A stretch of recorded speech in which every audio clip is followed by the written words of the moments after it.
আপনার মুড়ি নেতিয়ে গিয়েছে তাই বলে ফেলে দিচ্ছেন? একদম না। আমি নেতিয়ে যাওয়া মুড়ি ফেলে দেই না। মুড়িগুলোকে আমি ঝেড়ে নিচ্ছি। সাদা, সাদা পাউডার ছিল তাই। নেতিয়ে যাওয়া মুড়ি দিয়ে যে এত মজার নাস্তা তৈরি করা হয়েছে, কেউ খেয়ে বুঝতেই পারবে না যে এটি নেতিয়ে যাওয়া মুড়ি দিয়ে তৈরি করা হয়েছে। তাই আজ থেকে মুড়ি নেতিয়ে গেলে ফেলে না দিয়ে ঝটপট তৈরি করে ফেলুন মজাদার নাস্তা। এতে খাবারের অপচয় কমবে এবং টাকাও বাঁচবে। এ ধরনের মজাদার নাস্তা পেয়ে পরিবারের সবাই মজা করে খাবে এবং সবাই অনেক খুশি হবে। পরিবারের সবাইকে খুশি রাখতে চাইলে স্কিপ না করে পুরো ভিডিওতে চোখ রাখুন, কারণ স্কিপ করলে আপনি এত মজা করে নাস্তা বানাতে পারবেন না, কারণ যে কোনো একটা উপকরণ বাদ পড়ে যেতে পারে। আমি নেতিয়ে যাওয়া মুড়ি ফেলে না দিয়ে ফুটন্ত গরম পানিতে নেতিয়ে যাওয়া মুড়িগুলোকে আমি ঢেলে দিয়েছি। আমি নেতিয়ে যাওয়া মুড়িগুলোকে কিছুক্ষণ গরম পানিতে নেড়েচেড়ে নিচ্ছি। নেতিয়ে যাওয়া মুড়িগুলোকে আমি চুলা থেকে নামিয়ে ঠান্ডা করে ব্লেন্ডার জারে দিয়ে দিচ্ছি। আমরা অনেকে কি করি, মুড়ি নেতিয়ে গেলে সেগুলোকে ফেলে দিই। এতে খাবারের অপচয় হয়, আল্লাহও অসন্তুষ্ট হয়। আল্লাহ অপচয়কারীকে পছন্দ করেন না।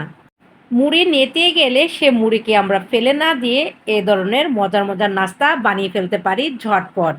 আপনি যখন মজার মজার নাস্তা বানিয়ে কারো সামনে পরিবেশন করবেন, কেউ ভাবতেই পারবে না যে আপনি এটা মুড়ি দিয়ে তৈরি করেছেন, যদি আপনি কাউকে বলে না থাকেন। এ ধরনের মজার নাস্তা খেয়ে সবাই আপনাকে জিজ্ঞেস করবে আপনি কিভাবে বানিয়েছেন। মুড়ি দিয়ে বানিয়েছেন শুনলে সবাই অবাক হয়ে যাবে। আমি নেতিয়ে যাওয়া মুড়িগুলোকে ব্লেন্ডারে ব্লেন্ড করে নিয়েছি। ব্লেন্ড করা নেতিয়ে যাওয়া মুড়িগুলোকে আমি এখন ব্লেন্ড করে একটি পাত্রে রাখছি। প্রিয় দর্শক, আপনারা কি আগে কখনো নেতিয়ে যাওয়া মুড়ি দিয়ে নাস্তা বানিয়ে খেয়েছেন? ভিডিও দেখতে দেখতে কমেন্টে জানিয়ে দেন। বৃষ্টির দিনে এমন মুচমুচে নাস্তা খেতে সত্যিই দারুণ লাগে। গরম গরম এক কাপ চায়ের সঙ্গে পরিবেশন করুন, দেখবেন সবাই খুব আনন্দ করে খাচ্ছে। তাই নেতিয়ে যাওয়া মুড়ি আর ফেলে না দিয়ে খুব তাড়াতাড়ি বানিয়ে ফেলুন এ মজাদার নাস্তা। এ নেতিয়ে যাওয়া মুড়ি দিয়ে বানানো নাস্তা এত মুচমুচে এবং চমৎকার হয়, নাস্তাটা বানাতে বানাতে অর্ধেক শেষ হয়ে গিয়েছে। ছোট থেকে বড় সবাই পছন্দ করেছে এ নেতিয়ে যাওয়া মুড়ির নাস্তা। খাওয়ার আগে কেউ বুঝতেই পারেনি এই নাস্তাটা যে নেতিয়ে যাওয়া মুড়ি দিয়ে বানানো। এই নাস্তাটা বানানোর পর আমাকে যখন জিজ্ঞেস করা হয়েছে নাস্তাটা অনেক মজাদার হয়েছে, আমি কিভাবে বানিয়েছি, যখন আমি বলেছি যে আমি নেতিয়ে যাওয়া মুড়ি দিয়ে বানিয়েছি, তখন সবাই অবাক হয়ে গিয়েছে। এত মজার নাস্তা নেতিয়ে যাওয়া মুড়ি দিয়ে বানানো হয়েছে। তাই বলছি, আপনার মুড়ি যদি নেতিয়ে যায়, আপনি ফেলে না দিয়ে এভাবে মজাদার নাস্তা বানিয়ে ফেলুন এবং পরিবারের সবাইকে চমকে দেন। প্রিয় দর্শক, আপনারা কি মুড়ি নেতিয়ে গেলে ফেলে দেন? কমেন্টে জানান ভিডিও দেখতে দেখতে। মুড়ি নেতিয়ে যায় কেন তা আমরা সবাই জানি, কারণ ঢাকনা খোলা রেখে মুড়ি খেলে আবার মুড়ির ঢাকনা ভালোভাবে না লাগালেও মুড়ি নেতিয়ে যায়। আমি এখন ব্লেন্ডারে কয়েকটা রসুনের কোয়া, অল্প একটু আদা, কয়েকটা শুকনা মরিচ, কাঁচা মরিচ, ধনিয়া পাতা দিয়েছি। আমি এখন এগুলোকে ব্লেন্ডার জারে ব্লেন্ড করে নিচ্ছি। ব্লেন্ড করা উপকরণগুলো আমি এখন নেতিয়ে যাওয়া মুড়ির মধ্যে দিয়ে দিচ্ছি। প্রিয় দর্শক, এই নাস্তাটা আসলেও অনেক মজার হয়েছে। আপনারা একবার ট্রাই করে দেখবেন, খুব ভালো লাগবে। এখন বৃষ্টি হচ্ছে, বৃষ্টির দিনে একদিন ট্রাই করুন আমার ভিডিও দেখে, আশা করি ঠকবেন না। যদি আপনার মুড়ি নেতিয়ে যায় অবশ্যই ট্রাই করবেন। আমি অফ ক্যামেরায় একটা মাঝারি সাইজের পেঁয়াজ কুচি করে নিয়েছি। সে কুচি করে পেঁয়াজ আমি নেতিয়ে যাওয়া মুড়ির মধ্যেও দিয়েছি। আমি অফ ক্যামেরায় একটা আলু থেকে আলুর খোসা ছাড়িয়ে নিয়েছি। আলুকে ধুয়ে সুন্দর করে কুচি করে নেতিয়ে যাওয়া মুড়ির মধ্যেও দিয়ে দিয়েছি। এখন আমি পাত্রের সবগুলো উপকরণ ভালো করে একটি চামচের সাহায্যে মিশিয়ে নিচ্ছি। প্রিয় দর্শক, এই উপকরণগুলোকে দেখে কেউ কি বুঝতে পারবে এখানে যে নেতিয়ে যাওয়া মুড়ি আছে? আজকে কয়েকদিন ধরে বৃষ্টি হচ্ছে। আপনাদের এলাকার খবর কি? আপনাদের কারো এলাকায় কি পানি উঠেছে? কয়েকদিনের বৃষ্টিতে চট্টগ্রামের অবস্থা খুবই খারাপ। প্রিয় দর্শক, এই বৃষ্টিতে আপনাদের এলাকার অবস্থা কেমন কমেন্টে জানাবেন। প্রিয় দর্শক, আমার ভিডিওটি যদি আপনাদের কাছে ভালো লেগে থাকে লাইক, কমেন্ট, শেয়ার করে পাশে থাকবেন। ভিডিওটি যদি আপনাদের কাছে উপকার মনে হয় তাহলে শেয়ার করে দিবেন এবং অন্যকে দেখার সুযোগ করে দিবেন। আমি এখন এই মিশ্রণের মধ্যে সস দিচ্ছি। তারপর আমি ১ চামচ বেসন দিয়েছি। বেসন আমি দিয়েছি বাইন্ডিংয়ের জন্য।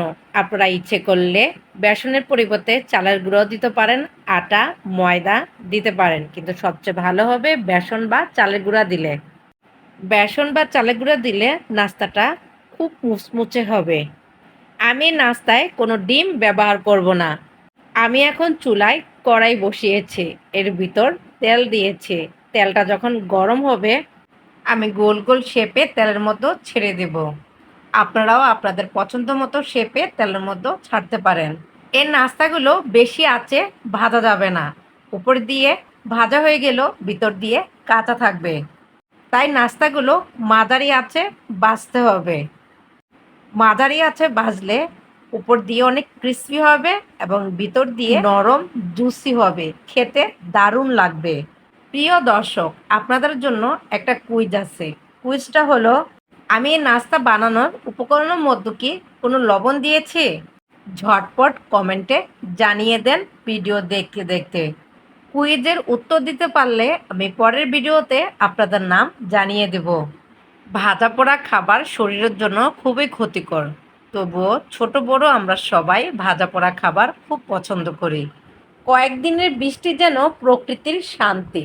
টুপটাপ বৃষ্টির শব্দ, শীতল বাতাস আর ১ কাপ গরম চায়ের সঙ্গে এ ধরনের মুচমুচে নাস্তা, এমন মুহূর্তগুলোই দিনটাকে আরও সুন্দর করে তোলে।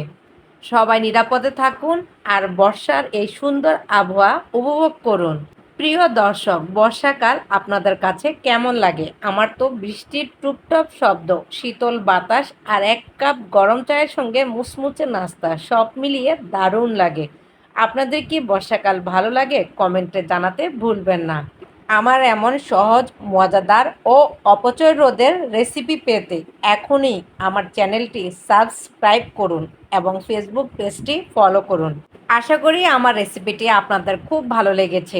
আপনারাও বাসায় একবার তৈরি করে দেখুন আর কেমন হয়েছে তা আমাকে কমেন্টে অবশ্যই জানাবেন।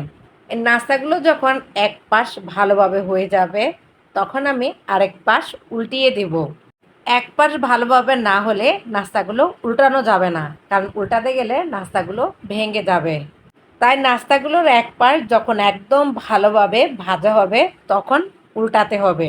আমি সবগুলো নাস্তাকে আস্তে আস্তে তেলের মধ্যে নেড়েচেড়ে নিচ্ছি, কারণ সবগুলো তো যাতে সমানভাবে তেল লাগে। সবগুলো নাস্তা যাতে সমানভাবে ভালোভাবে ভাজা হয়। প্রিয় দর্শক, আমার সবগুলো নাস্তা অনেক সুন্দরভাবে মুচমুচে ভাজা হয়ে গিয়েছে। তৈরি হয়ে গেল ফেলে দেওয়া, নেতিয়ে যাওয়া মুড়ি দিয়ে মজাদার নাস্তা। একবার খেলে বারবার খেতে মন চাইবে। দেখুন প্রিয় দর্শক, নাস্তাটা অনেক লোভনীয় হয়েছে এবং মজাদার হয়েছে। সবাই ভালো থাকবেন। আসসালামু আলাইকুম।